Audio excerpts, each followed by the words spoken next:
నమస్కారం అండి.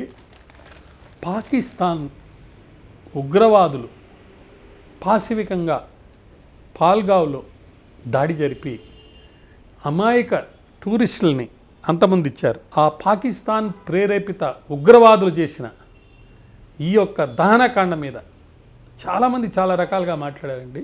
చాలా ముఖ్యంగా ఈ దాడిని తీవ్రంగా ప్రతి వాళ్ళు ఖండిస్తూ మరి మన దేశ ప్రధాని కూడా ఎవరు మర్చిపోకుండా ఉండే విధంగా వాళ్ళని మేము శిక్షిస్తామని చెప్పి కూడా చెప్పడం జరిగింది.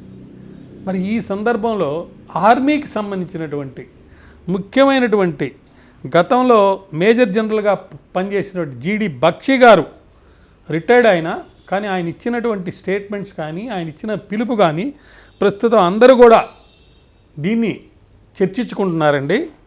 మనము ఇందిరాగాంధీని ఆదర్శంగా తీసుకొని 1967-71లో జరిగిన పోరాటాలని బేస్ చేసుకొని ఇప్పుడు కూడా పోరాటం జరపాలి, యుద్ధం కావాలి అని చెప్పి చాలామంది ప్రజలు మన ముఖ్యమంత్రి రేవంత్ రెడ్డి గారు కూడా చెప్పడం జరిగింది. కానీ జనరల్ బక్షి గారు ఏం చెప్పారంటే 26 మందిని అమాయకుల టూరిస్టులని చంపేశారు మీరు, కాబట్టి ఇప్పుడు మేము కోరుకుంది ఎనఫ్ ఈజ్ ఎనఫ్, చాలా జరిగింది, మాకు శాంతిమైన మాటలు కాదు కావాల్సింది, we want Pak brick by brick, bullet by bullet.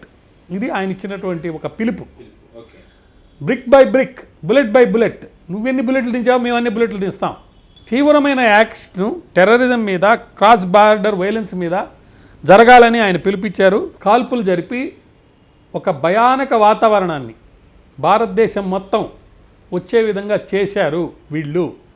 కాబట్టి టీఆర్ఎఫ్ అంటే the resistance front, Pakistani based Lashkar ఈ తోయిబాకి అనుబంధ సంస్థ అయిన అది క్లెయిమ్ చేసింది మేము చంపామని చెప్పేసి. మన దేశ ప్రజలు కోరుకునే విధంగా మన దేశ గవర్నమెంట్లో ఉన్న నాయకులు ఒక చక్కటి ముఖ్యమైనటువంటి నిర్ణయం తీసుకున్నారు. ఏం తీసుకున్నారంటే Indus water treaty, closing the Attari Wagah border crossing, visas Pakistan నేషనల్స్కి ఎవరికి ఇచ్చారో అవన్నీ క్యాన్సిల్ చేయటం, అదేవిధంగా మన టెరిటోరియల్ ఇంటిగ్రిటీ మరియు నేషనల్ సెక్యూరిటీ కావాలంటే పాకిస్తాన్ ఆక్రమిత ప్రదేశం ఏదుందో దాన్ని మనం మన భూభాగంలో కలుపుకోవాలని జనరల్ బక్షి గారు పిలిపించారు. మంజునాథ్ అని 47 ఏళ్ల వయసు కలిగిన తన భర్తను చంపిన తర్వాత ఆ భార్య నా భర్తను కాదు నన్ను కూడా చంపండి అని చెప్పి కోరితే ఆ టెర్రరిస్టు ఆ భార్యతోటి నువ్వు వెళ్ళి మోడీకి చెప్పు అని చెప్పి ఆమెని చూడటానికి కూడా అతను భయపడి, అంటే చూసే దానికి కూడా ఫీల్ అయ్యి అక్కడి నుంచి వెళ్ళిపోయాడు. ఏదంటే అది మాట్లాడాడు ఆ చంపినవాడు. దీన్ని జనరల్ బక్షి గారు ఏ విధంగా చెప్పారంటే ఇది మొట్టమొదటిసారి జరిగింది, చాలాసార్లు జరిగింది.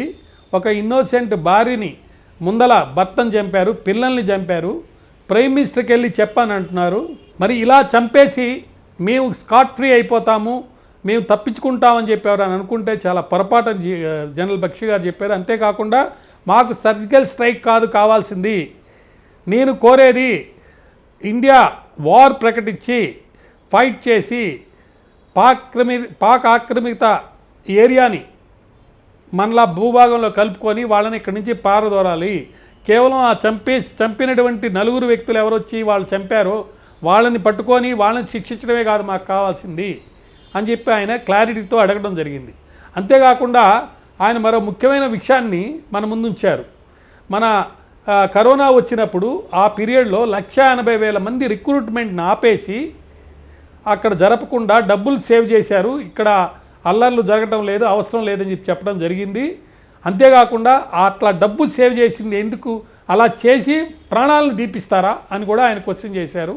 మరొక ముఖ్యమైన విషయం ఏంటంటే 9th సెక్టర్లో ఉన్న ఎవరైతే ఆర్మీ అక్కడ ఉండి చూస్తున్నారో వాళ్ళనే ఇంకో 2 సెక్టర్లను కూడా ఇన్ఛార్జిగా ఉండి చూసుకోమని చెప్పారు. అది చాలా పొరపాటు, అక్కడ చాలా సీరియస్ సిచ్యువేషన్ ఉంది, మేము ఉండగా చాలా కాపాడాము, మీరు ఇలా ఎకనమిక్గా ఆలోచించి చేయొద్దు, యుద్ధం ప్రకటించి పాక్ ఆక్రమిత కాశ్మీర్ని విడుదల చేసి ఆ భూభాగాన్ని మనకు కలపండి అని చెప్పి ఆయన తీవ్రంగా రోధిస్తూ ఆయన గద్గద స్వరంతో చెప్పడం జరిగింది. ఈ మాటలు విన్నప్పుడు మహనీయులు ప్రాణాలను సైతం త్యాగం చేసి పొందిన స్వాతంత్ర ఫలాలు మనకు అందకుండా చేస్తున్న ఈ యొక్క పాకిస్తాన్ టెర్రరిస్ట్ గ్రూపుల్ని వాళ్ళ యాక్టివిటీస్ని స్టాప్ చేయకపోతే ఖచ్చితంగా యుద్ధం వచ్చేదానికే ఎక్కువ అవకాశాలు ఉన్నట్టుగా నేను భావిస్తున్నాను. 2 సెక్టార్లలో ఆర్మీ స్ట్రెంగ్త్ని తగ్గించారంటే మరి ఎలా అక్కడ ఎవరు కాపాడతారు? మౌంటైన్స్లో హిల్స్ ఏరియాస్లో ఫైట్ చేయాలంటే ఖచ్చితంగా మనం మెన్ ఉండాలి, జాగ్వార్స్ కావాలి, 5th జనరేషన్ ఫైటర్స్ తీసుకురండి, ఎయిర్ ట్యాంక్స్ కొనండి. 300 కొనాలని చూస్తున్నాం, 300 కాదు 1300 కొనండి. మనకు చైనా మరియు బంగ్లాదేశ్ మరియు పాకిస్తాన్ తోటి మనకు ప్రమాదకరమైన పరిస్థితులు ఉన్నాయి కాబట్టి మనం డబ్బు కోసం చూడకూడదు, ఖచ్చితంగా మెన్ని రిక్రూట్ చేయాలి, ఆధునిక పరికరాలని లేకపోతే ఫైటర్స్ని కొనాలని కూడా ఆయన కోరారు.